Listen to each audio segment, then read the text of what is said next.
안녕하세요. 네, 이번 시간에는 이제 에피쿠로스 학파 이어서 나가도록 하겠습니다. 자, 에피쿠로스 학파 같은 경우에는 고대 후기의 학파이자 스토아 학파와 거의 라이벌 관계였다라고 볼 수 있지만 서로 좋은 영향과 그리고 견제적인 이러한 기능도 수행했던 어떤 로마 시대, 로마 제국과 함께 맥락을 같이 했던 흐름의 사상이라고 보시면 되겠습니다. 에피쿠로스 학파 같은 경우에는 내 정원을 가꿔라 라고 이렇게 나와 있는데 그 이유가 바로 에피쿠로스 같은 경우에는 자신의 가족이나 친척 같은 사람들을 이제 제자들도 포함해서 자기가 이렇게 꾸며놓고 만들어 놓은 정원에서 같이 가르치고 생활하면서 지냈기 때문입니다. 자, 헬레니즘 시대의 철학이라고 할 수 있는데 이 헬레니즘 시대의 이러한 철학은 아리스토텔레스가 제시한 선한 삶이라는 모델의 영향을 받은 여러 학파들로 쪼개졌다. 덕이라는 것을 해석하는 것이 조금씩 달라지거나 이러면서 분파가 조금씩 나눠졌던 거죠. 그래서 선한 삶이라는 것은 그 당시 그리스의 도시국가 폴리스의 훌륭한 시민으로서 사는 것이 아니라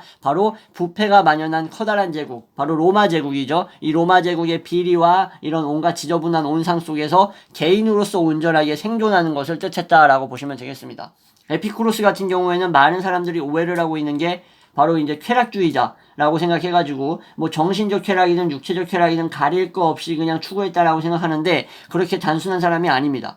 왜 그러냐면은 이 사람 같은 경우에는 바로 이 데모크리토스라는 유물론자이자 원자론자를 상당히 추종했고 그리고 무신론적인 경향이 상당히 강했으며 그리고 이러한 오늘날의 어떤 과학적 사고가 될 수 있는 근간에 있었던 수많은 밀레토스라던가 아니면은 고대 아주 이전 그리스의 자연 철학자들의 어떤 영감을 많이 받았던 사람입니다. 그리고 오늘날에 우리에게 많이 알려져 있는 부분으로서는 바로 그 인터넷에도 떠돌지만 에피쿠로스가 얘기했던 신이 없다라는 증거 해가지고 신이 있다면 뭐 선하지 않은 것이다. 악을 보고 방관하는 것인가. 방관하지 못하고 그것을 제어할 능력이 없으면 신은 무능한 것이다. 뭐 이런 식으로 글들이 돌아다니는 걸 많이 봤어요. 물론 그것들은 약간씩 이제 조작이 된 거기도 하지만 물론 뭐 에피쿠로스 사상이 거기서 완전히 벗어난다라고 볼 수는 없습니다. 어느 정도 맞는 말이라는 거예요. 그러나 에피쿠로스가 얘기했던 것은 바로 적당한 쾌락. 이 적당한 쾌락이라는 것은 바로 육체적 쾌락이 절대 아닙니다. 그러니까 말씀드리면은 우리가 어떠한 것을 했을 때, 어떠한 활동을 하고 어떠한 생각을 했을 때 느낄 수 있는 어떤 정신적인 기쁨 이런 것이지 뭐 엑스터시라든가 뭐 이런 것들이 아니에요. 그러면 스토아파와는 어떠한 차이가 있는가? 스토아파 같은 경우에는 완전한 부동심입니다. 예를 하나 들어드릴게요. 장례식에 갔다라고 칩시다. 장례식에 갔는데 그 장례식, 한마디로 세상을 떠난 분이 나와 매우 가까운 사람이었다고 쳐요. 그러나 스토아파 같은 경우에는 그럼에도 불구하고 울거나 슬퍼하지 않고 아무런 감정을 느끼지 않고 이성적으로 판단하는 겁니다. 어차피 자연의 흐름에 따라서 생명체는 태어나고 죽음을 반복하게 된다. 이것이 섭리다라고 생각을 해서 슬퍼하지 않고 기뻐하지도 않는 게 바로 스토아파, 부동심이라고 할 수 있죠. 근데 에피쿠로스 학파 같은 경우에는 아닙니다. 이 사람이 살아생전에 나와 즐겁게 지냈던 것, 그리고 나에게 했던 웃긴 농담들을 생각하면서 최대한 슬픔을 잊어버리고 기쁜 쪽으로 생각하려고 노력하는 겁니다. 예를 들어서 이 사람이 살아있을 때 너무나 힘들고 고생했으면은 그 힘들고 고생했기 때문에 너무 억울하다라는 생각으로 우는 게 아니라 바로 이 에피쿠로스 학파의 이런 가르침을 따르면은 그 사람이 우리와 함께 했을 때 얼마나 즐거웠는지를 생각하면서 고생했다. 고마웠다 라는 생각으로 마음을 편안하게 먹고 그리고 어느 정도의 기쁨도 간직할 수 있는 거예요. 그런 상황에서. 예, 이제 이해가 되시겠죠? 자, 그래서 에피쿠로스 같은 경우에는 죽음이란 우리 영혼과 육체가 원자로 녹아드는 필연적인 과정이라는 것이다 라고 이렇게 설명이 되어 있습니다. 개인적인 만족이라는 것은 추악하고 때로는 폭력적이기도 한 정치 세계에서 물러섬으로만 얻을 수 있다. 이 부분이 상당히 중요한 부분인데 왜 그런지 말씀드리겠습니다. 에피쿠로스 학파의 이런 가르침 중에 핵심적인 부분은 뭐냐면은 이 현실 세계와 이 사회 속에서는 어떤 뭐랄까 가치 있는 어떤 것을 이뤄내기가 어렵다라고 생각을 했어요. 그러니까 한마디로 약간 도피적인 성향이 좀 강했습니다. 그렇다고 해서 무슨 이상세계로 도피하자는 게 아니라 그리스도교적인 것이 약간 이상적인 도피라고 볼 수 있으면 이 에피쿠로스 학파의 일종의 도피는 뭐냐면은 아예 현실 세계와 정치 세계를 그냥 외면해버리는 거예요. 거기는 어떠한 뚜렷한 가치 있는 어떤 그런 것을 뽑아낼 수 없는 곳이다라는 생각을 가지고 있고 거기서 벽을 쳐버리는 거예요. 이해가 되시겠죠? 자, 그래서 이들을 보통 정원 철학자라고 부른다라고 얘기를 합니다. 자, 스토아학파 드디어 나오네요. 이제 스토아학파. 스토아 학파는 제가 또 상당히 좋아하는 학파입니다. 왜 스토아 학파를 좋아하냐고 많이 물어보셨어요, 저한테. 제가 하도 스토아 학파 얘기를 많이 하니까. 말씀드리겠습니다. 우리의 이러한 감정이라는 것은 살아가면서 불리한 작용을 훨씬 많이 합니다. 물론 일시적으로 어떤 기쁨과 어떤 행복함을 느낄 수는 있겠죠. 근데 저는 그게 살아가면서 그렇게 많이 필요하지 않다라고 생각해요. 왜냐면은 그것이 없으면은 우울해지지 않겠냐 이런 얘기를 하시는 분들도 있겠지만 사실상 감정이라는 것은 올바른 판단을 하는데 불리하게 작용하기 때문입니다. 올바른 판단을 내리는 데 있어서 너무나 기뻐 있어도 너무나 슬퍼 있어도 올바른 판단을 내리기가 힘들어요. 네, 어쨌든 스토아 학파에 따르면 선한 삶에 이르는 길은 오로지 이성만 믿으며 인간의 감정을 불신하는 것이었다. 좀 스토아는 좀 약간 극단적인 이러한 측면이 있었어요. 왜냐하면 느낌이라는 것은 결국 사람을 항상 불행하게 만들기 때문이다. 이 부분은 좀 많이 동의합니다. 인간으로서의 자존심을 거부하기에 다른 이들에게 감정적인 애착을 갖지 않도록 조심하고 우리에게 우주란 그 자체가 합리적이다. 인간의 사회적 정치적 삶이 아무리 불합리하고 잔인하다 해도 말이에요. 이렇게 얘기하죠. 스토아 사상은 로마 세계에서 가장 영향력 있는 철학이었으며 노예인 에픽테투스나 황제 마르쿠스 아우렐리우스 황제 이러한 사람처럼 사회적 지위가 다른 모든 사람들을 다 끌어들였다. 그러니까 되게 포용적인 사상이 되었다라는 거죠. 자, 이 스토아 사상은 근데 초기에는 유물론적으로 시작을 했습니다. 근데 이러한 어떤 윤리학이나 도덕적 사상으로 발전하게 된 계기가 뭐냐면 바로 세네카와 에픽테토스가 상당히 이러한 초기 스토아와는 다르게 윤리학적인 부분으로 많이 끌어옵니다. 예, 스토아 학파는 초기에 영혼도 물질이라고 생각했었던 이런 사람이에요. 제논, 크리시포스, 클레안체스 이 당시에는 이제 초창기에는 약간 유물론적인 성향이 강했고 헤라클레이토스의 영원 회귀도 많이 생각을 했으며 그리고 스토아 학파 역시 이러한 불이라든가 이러한 원소적인 요소에도 상당히 많이 자연 철학적 부분이 많이 들어 있었습니다. 물론 무엇보다도 가장 중요했던 것은 바로 유물론적인 헤라클레이토스의 영향을 많이 받았던 학파라는 거예요. 그러니까 초기와 중기, 후기 가면서 점점 변한 거죠. 지금 말씀드렸던 이러한 로마의 에픽테토스, 아우렐리우스 황제 때는 한마디로 후기라고 보시면 되겠습니다. 현대 철학자인 마사 누스바 키케로나 세네카 이런 식으로 얘기를 하는데 여기서 이제 풍부한 스토아적 도덕 이론과 정치 이론의 보고를 재발견했다라고 얘기하죠. 현대 철학자들이. 자, 세네카 역시 제가 상당히 좋아하는 스토아학파 철학자입니다. 네. 이 사람 같은 경우에는 이제 폭군 네로 황제의 일종의 국무총리 같은 느낌이랄까? 거의 수석 보좌관 역할을 했던 사람인데 결국 네로 황제가 마챙이가 가가지고 세네카 보고도 너가 나를 죽이려는 음모에 가담했다라는 사실을 난 알고 있으니까 영광스럽게 그냥 자결할 기회를 주겠다 이렇게 얘기를 하는데 사실상 실제로 그런 음모에 가담했는지는 알 수 없는 부분입니다. 예. 어쨌든 네로가 미친놈이었다라는 것은 사실이기 때문에 자신의 이러한 어떤 위대한 주위의 어떤 사람들, 이러한 사람들 다 죽이고, 이런 네로의 가정교사였던 걸로 알고 있어요, 세네카가. 그래서 세네카까지도 자살하도록 이렇게 만든 거죠.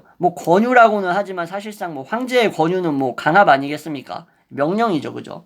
자, 이러한 사람들은 범세계적인 시민의식과 평등의 이상을 공유하고 있었던 것이다 라고 얘기를 하는데 바로 스토아 학파가 코스모폴리탄, 한마디로 세계시민주의적인 성향을 띠고 있기 때문입니다. 자, 이 말은 무슨 말이냐면은 바로 스토아 학파의 의무론적인 사고방식이 있습니다. 스토아는 의무를 상당히 중시했어요. 내가 있는 위치에서 내가 해야 할 일을 다 해야 되는 거예요. 하나의 시민이자 우주의 일부분으로서. 우주가 하나의 이러한 거대한 기계 체계라면 그 안에 개개인은 하나의 부품인데 그 부품 하나가 필연적인 부품으로서 그것이 없으면 우주는 완성되기 어려운, 그러니까 개개인들도 다 각자 중요한 하나의 이러한 사고방식을 갖고 있었던 거죠. 예, 생명은 다 소중하다라는 식의 단순하게 풀어 헤치면 이렇게 말씀드릴 수도 있겠네요. 자, 다음은 회의학파, 퀴닉학파 들어가도록 하겠습니다. 회의주의 또한 역시 고대 후기에 헬레니즘 사상의 어떤 하나의 한 사조로서 볼 수 있기 때문에 얘기가 나온 것 같은데 회의학파 역시 선한 삶을 추구했지만 기묘한 해결책을 제시했다. 회의주의를 창시한 피론이라는 사람은 무엇이든 믿는 것은 어리석다고 가르쳤다. 그는 이 믿음을 극단적으로 실천해서 늙어 죽을 때까지 절벽 가장자리나 말들 앞에서도 걸어 다녔다.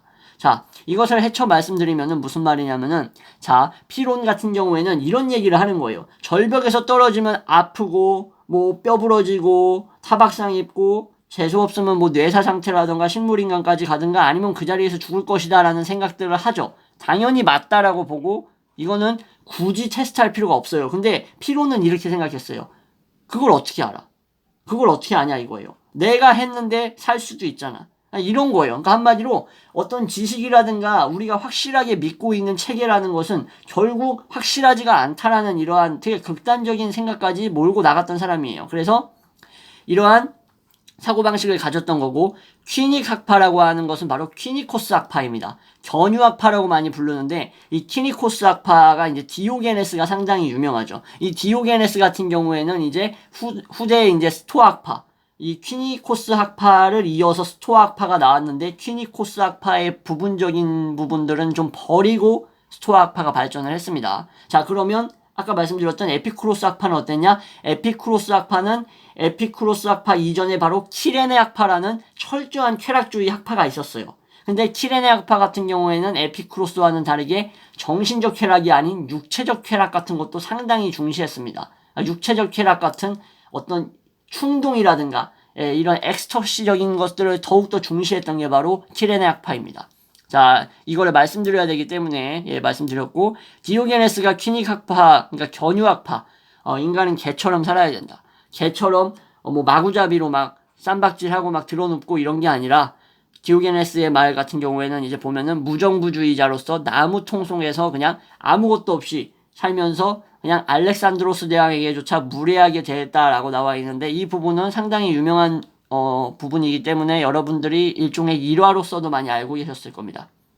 이 디오게네스 같은 경우에는 이 한마디로 이 견유학파, 이 세상 모든 물질에 대해서 그다지 뭐 집착이라든가 욕망을 갖지 말고 다 의미 없다 어차피. 우리 몸은 그냥 자연 나온 그대로의 몸이고 결국 거기에 뭐를 이렇게 덧붙인다거나 뭘 챙기거나 한다라는 것은 결국 다 소멸될 것인데 왜 그런 거에 집착하느냐라는 이러한 사고방식. 그래서 자유롭게 그냥 돌아다니는 강아지처럼 살아야 된다. 이렇게 얘기를 한 거죠. 근데 사실상 돌아다니는 강아지가 얼마나 비참합니까? 그죠? 어쨌든 뭐 디오게네스도 그래서 뭐 일화로서는 굉장히 이제 많이 알려져 있지만 오늘날에 우리가 많이 배울 점이라고 하면은 뭐 그렇게 많지는 않습니다. 자, 전혀 반항할 필요가 없어. 모두가 이미 자유롭잖아. 라고 얘기를 하면서. 자, 회의주의가 행복을 낳는 거야. 독단적인 믿음이 없으면 걱정에서 자유로워질 수 있거든. 뭐 이런 식으로 얘기를 하네요.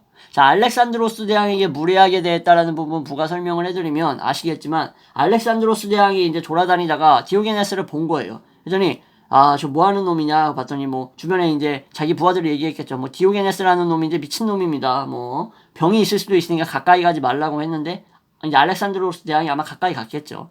그랬더니 이제 참 꼬라지가 이제 참 이제 심각해 보이니까 이제 대왕이 이제 얘기를 했겠죠. 야, 너는 이렇게 살면서 안 불행하냐? 불행하지 않다라고 얘기했겠죠. 네가 원하는 게 뭐냐? 이렇게 살면서 네가 원하는 게 뭐야? 라고 얘기했는데 바로 알렉산드로스 대왕한테 바로 이 디오게네스가 너가 지금 햇빛을 가리고 있기 때문에 불편하니까 좀 옆으로 좀 비켜달라. 나 햇빛 좀 쬐게 광합성을 좀 해야겠다. 이렇게 얘기를 했다고 하죠.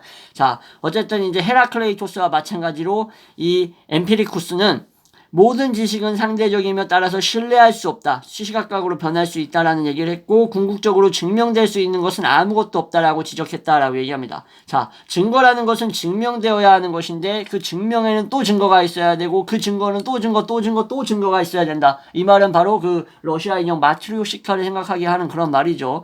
그래서 증명의 과정은 끝이 없다. 결국 회의학파는 속임수를 쓰고 있는 것이다 라고 이렇게 얘기를 하고 있네요. 자, 그들은 자신의 중심 원칙인 상대주의적 독단에 늘 빠져 있다라는 것이 거라고 얘기를 하고 있네요. 빠져 있다고. 맞는 말이죠. 그렇게 따지면 세상에 뭐 정확한 게 뭐가 있습니까? 도덕, 윤리 이런 모든 가치관, 법률 체계까지 다 박살나는 거예요. 이러한 사고 방식을 갖고 있으면. 그래서 회의주의는 학문으로서 별로 가치가 없는 그러한 상황이 되는 거죠. 자, 이 크리스트교 도래 전까지 하면 될 것 같습니다. 원래는 보통 뭐 30분 정도까지 하는데 크리스트교까지 갑자기 나아가면은 이 고대 후기를 정리하면서 좀 애매해질 수가 있기 때문에 이 44페이지거든요. 여기가 그래서 여기까지 하도록 하겠습니다. 자, 또 역사한 토막. 대체로 로마 제국은 서기 5세기에 붕괴한 것으로 알려져 있다. 로마 제국 같은 경우는 뭐 게르만족이라든가 뭐 이러한 또 다른 제국 같은 경우에는 이제 뭐 반달족, 뭐 수많은 뭐 노르만 뭐 이쪽 뭐 해가지고 이 세계사적인 공부를 하신 분들은 아시겠지만 이제 동로마 서로마가 나뉘어져 있었는데 예, 뭐 이렇게 침략을 받게 되죠. 근데 이제 로마 자체는 그 후에도 계속해서 그리스도교 교회의 중심지로 남아 있었다라고 얘기를 하는데 예, 이 당시에 이제 또 이제 그리스도교 하면은 이 당시 바울이라든가 예, 뭐 아나타시우스 뭐 이러한 이제 교황도 있었고 그리고 당시에 이제 유대교를 그리스도교적으로 바꾸는 데 있어서 공의회도 상당한 역할을 했다라고 볼 수 있습니다. 그래서 이제 유명한 뭐 아리우스파 이단이 많이 나오게 되는데 이 아리우스파 이단 같은 경우에는 이 예수의 이제 신성을 부정했다라는 것으로 저는 알고 있어요. 예, 그래서 이단으로 취급을 받는데 어쨌든 그건 이제 뒤에 나올 얘기고 여기서 이제 뭐 그리스도교의 중심지로서 로마가 이제 발전하게 되면서 스토아와 에피쿠로스 학파의 이러한 영향은 점점점 줄어들게 됩니다. 자, 로마 제국의 동쪽 절반, 즉 비잔틴 제국이라고 할 수 있는데 이 비잔틴 제국은 바로 콘스탄티노플을 수도로 하고 있고 야, 여기에 보면은 서기 293년에 세워졌다. 야, 진짜 오래 전이죠. 아, 뭐 모든 길은 이제 뭐 로마로 통한다 이런 얘기하는데 로마의 이 세계사의 그 당시 역사를 이제 알게 되시면은 상당히 복잡해가지고 뭐 무슨 족의 침입 뭐 해가지고 예, 좀 복잡합니다. 그래서 그거를 저도 공부를 좀 했는데 자세하게 하지 않아가지고 매번 까먹어요. 사람의 기억이 오래 머물지 않는 것 같습니다. 어떤 충격적인 그런 어떤 사건과 결합되지 않는 이상. 어쨌든 간에 그러다가 1453년 투르크족에게 멸망했다라고 나와 있네요. 동로마는 투르크에게 멸망했다. 15세기죠, 그죠? 7세기부터는 이슬람교의 통치하에서 아랍 문명이 꽃을 피우며 북부 아프리카와 에스파냐까지 전파되었다라고 하는데 북부 아프리카의 가장 유명한 도시라고 할 수 있는 데가 바로 성 어거스틴. 예, 아우구스티누스가 태어났던 타가스테라는 도시입니다. 예, 여기는 지금 어느 나라에 이제 속해 있는지는 제가 자세하게는 모르겠지만 어쨌든 아우구스티누스가 상당한 영향을 미쳤던 사람이기 때문에 중세에 그가 태어난 타가스테라는 도시는 제가 잊어버리질 않고 있어요. 우리가 그리스 철학과 과학을 보존했지. 그러다가 이것이 암흑시대에서 벗어난 사람들에 의해서 재발견된 거야 라고 얘기하는데 이 그리스 철학과 과학을 보존했던 이 아랍 철학자들 중에서 아베로에스라는 사람하고 이븐 루시드, 아비센나라는 사람이 있습니다. 이 두 사람 같은 경우에는 아리스토텔레스의 이러한 철학을 그들이 이제 번역을 하고 이제 공부를 하면서 주석을 달기 시작해요. 이러한 이 아랍 철학자들의 영향으로 인해서 중세에 아리스토텔레스를 수용하는 데 있어서 상당히 유리해집니다. 그래서 아랍 철학자들이 어떤 독자적인 사상 철학을 가지고 있지 않고 주석가로서만 활동했다라고 보는 사람도 있지만 그래도 여전히 이러한 아랍 철학자들, 이븐 루시드, 아베로에스 같은 사람들에게 있어서 우리는 신세를 지고 있다라고 할 수가 있죠. 자, 유럽에서 로마 멸망 후의 시대는 유목민의 침입과 도시의 쇠퇴로 말미암아 서양 철학에서는 좋은 시절이 아니었다. 이 당시가 바로 그런 시대입니다. 그래서 소실됐던 이런 철학 책들이나 아니면은 번역이 덜 돼 있던 것들이 이런 아랍 학자들의 손에 의해서 아리스토텔레스의 사상, 우주론, 뭐 영혼론 같은 것들이 재발견되고 재해석되었다라고 보시면 되겠습니다. 그들에게 우리는 신세를 지고 있다고 방금 말씀드렸죠. 예, 이 다음에 이제 그리스도교의 도래를 들어가도록 하는데 예, 이번 영상은 여기서 끊고 5부죠 이제 다음에 할 영상 5부에서 바로 그리스도교와 그리고 이것이 이제 어떻게 이제 제국을 점령해 나갔는가도 이제 살펴보면서 이 그리스도교의 이제 유명한 이제 철학자들도 나올 것 같아요. 이제 잠깐 뒤에 좀 살펴보겠습니다. 아퀴나스도 나오네요. 역시 안셀무스도 나오고 교부들 나오고 역시 교부하면은 빼놓을 수 없는 사람이 바로 이 아우구스티누스 아니겠습니까? 그죠? 예, 여기 나오네요. 이 부분은 제가 잘 말씀드리도록 하겠습니다. 다음 시간에. 지금까지 시청해 주셔서 정말 감사합니다. 다음 시간에 다시 찾아오겠습니다.